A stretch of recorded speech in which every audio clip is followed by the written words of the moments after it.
सम्मान हमारा अधिकार।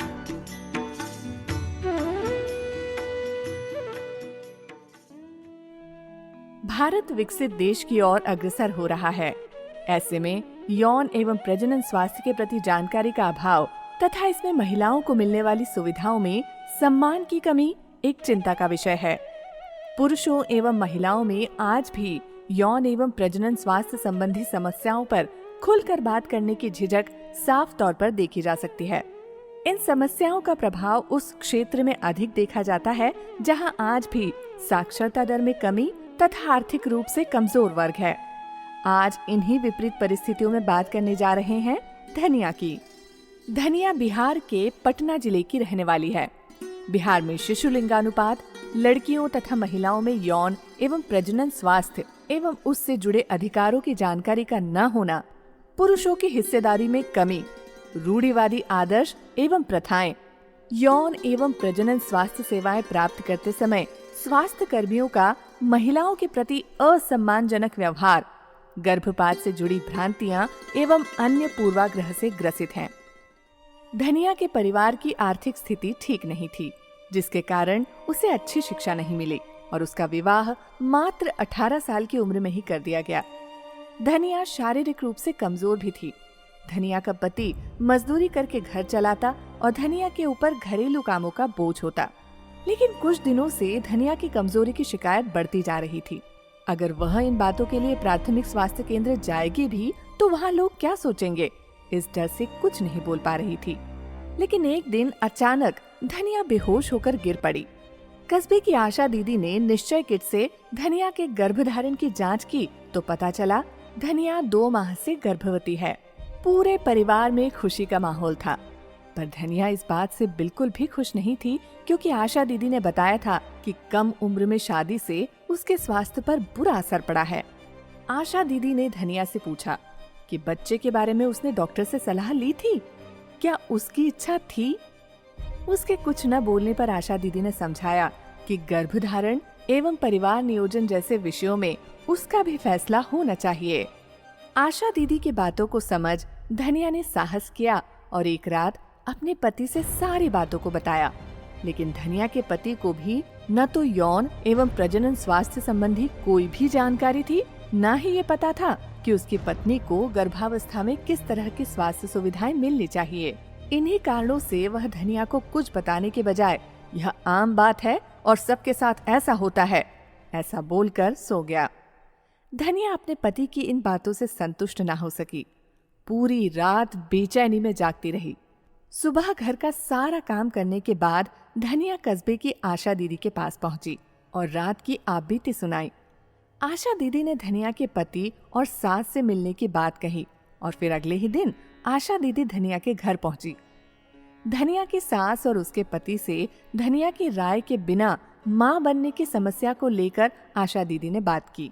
साथ ही धनिया के पति को अन्य विकल्पों की जानकारी के लिए प्राथमिक स्वास्थ्य केंद्र जाकर डॉक्टर से मिलने की सलाह दी।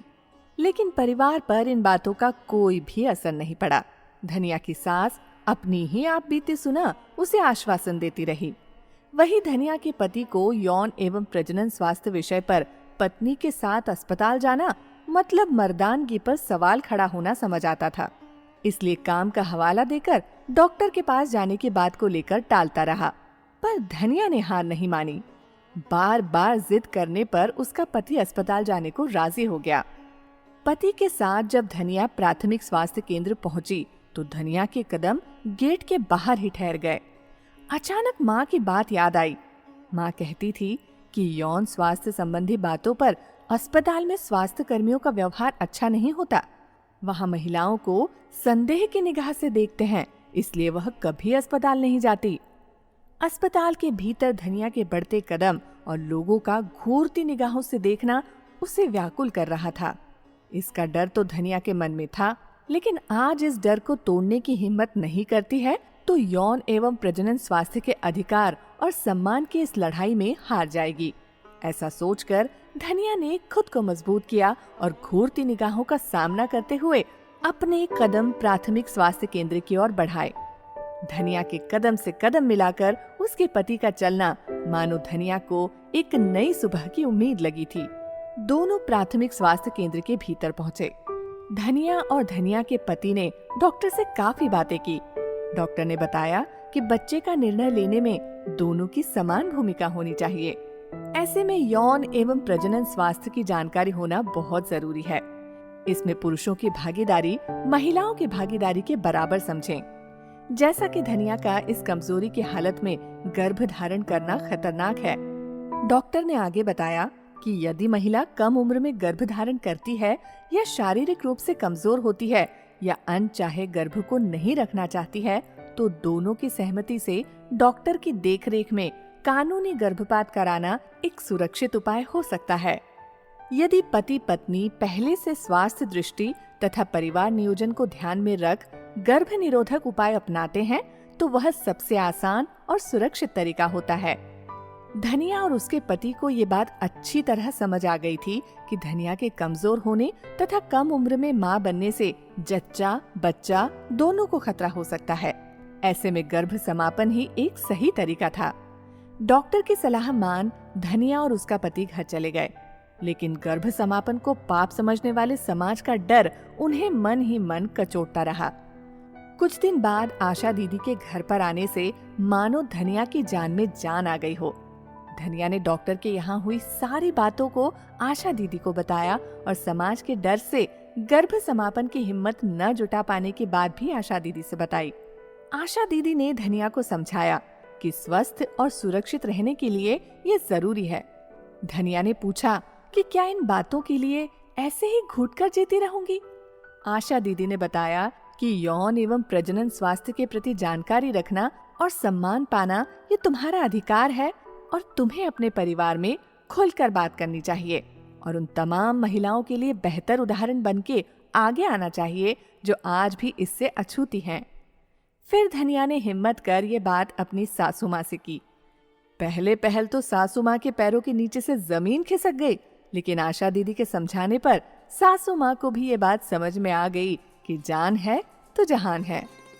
धनिया के दृढ़ संकल्प और अपने परिवार को खुशहाल बनाने की चाहत ने तमाम रूढ़ियों और भ्रांतियों को तोड़ने की हिम्मत दी और उसने डॉक्टर की देखरेख में अपनी और परिवार की सहमति से गर्भ समापन कराया।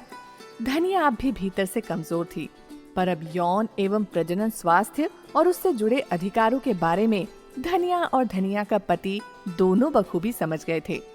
धनिया का पति उसका ख्याल रखता और घर के सदस्यों में यौन एवं प्रजनन स्वास्थ्य संबंधी बातों पर अब कोई रोक टोक नहीं करता। अब धनिया की सासू माँ स्वास्थ्य विषयों पर उसकी राय लेती है। धनिया का पति अब गर्भ निरोधक उपाय अपनाने लगा है। धनिया की जिद ने उसे हिम्मत दी और उसने यौन एवं प्रजनन स्वास्थ्य जानकारी के साथ खोया हुआ सम्मान तो वापस पाया ही, पति का साथ भी पाया और साकार किया संकल्प स्वस्थ महिला, स्वस्थ परिवार, स्वस्थ बिहार का। अब धनिया का यह आत्मविश्वास उसे तथा अन्य महिलाओं को प्रेरित करने के लिए काफी था। धनिया ने ठान लिया कि यौन एवं प्रजनन स्वास्थ्य की जानकारी और महिलाओं को मिलने वाले स्वास्थ्य अधिकार को सह सम्मान दिलाएगी। इतना ही नहीं, महिला यौन स्वास्थ्य संबंधी समस्या पर स्वास्थ्य कर्मियों, कस्बे के पुरुषों की हेय दृष्टि और रूढ़िवादी सोच को परिवर्तन कर रही है। सम्मान और अधिकार के बारे में समझा रही है। गर्भ समापन से जुड़ी भ्रांतियां, मासिक धर्म की समस्या से जुड़ी रूढ़िवादी सोच को दूर करने के लिए आज महिलाओं को जागरूक कर रही है। धनिया आज किशोरियों से मासिक धर्म के बारे में खुलकर बात करती है। कपड़े की जगह पैड का इस्तेमाल करने की सलाह देती है। धनिया की ये सोच पूरे कस्बे के लिए आज मिसाल बन गई है। अब कस्बे में यौन एवं प्रजनन स्वास्थ्य संबंधी बातों पर खुलकर बात की जाती है। धनिया की तरह कस्बे की अन्य महिलाएं भी आशा दीदी और डॉक्टर की सलाह ले रही हैं। वहीं धनिया का पति भी जागरूक पति बन गया है। साथ ही पुरुष मित्रों को परिवार नियोजन के बारे में तथा गर्भ निरोधक उपायों की जानकारी देता रहता है। आज धनिया के कस्बे में यौन एवं प्रजनन स्वास्थ्य के प्रति अधिकार व जानकारी प्राप्त करना सम्मान की बात समझी जाती है। अब सवाल ये है कि धनिया तो इस तरह स्वस्थ महिला, स्वस्थ परिवार, स्वस्थ बिहार के संकल्प को आज पूरा कर रही है। जब धनिया के इस दृढ़ संकल्प के आगे उसे कोई नहीं रोक पाया, तो आज आपको यौन एवं प्रजनन स्वास्थ्य की जानकारी और उससे जुड़े अधिकारों को जानने से किसने रोका है? आइए खुद के सोच में परिवर्तन लाएं, यौन एवं प्रजनन स्वास्थ्य सहज सम्मान दिलाएं, धनिया की कहानी अब घर घर पहुंचाएं। स्वस्थ महिला, स्वस्थ परिवार, स्वस्थ बिहार का सपना साकार बनाएं।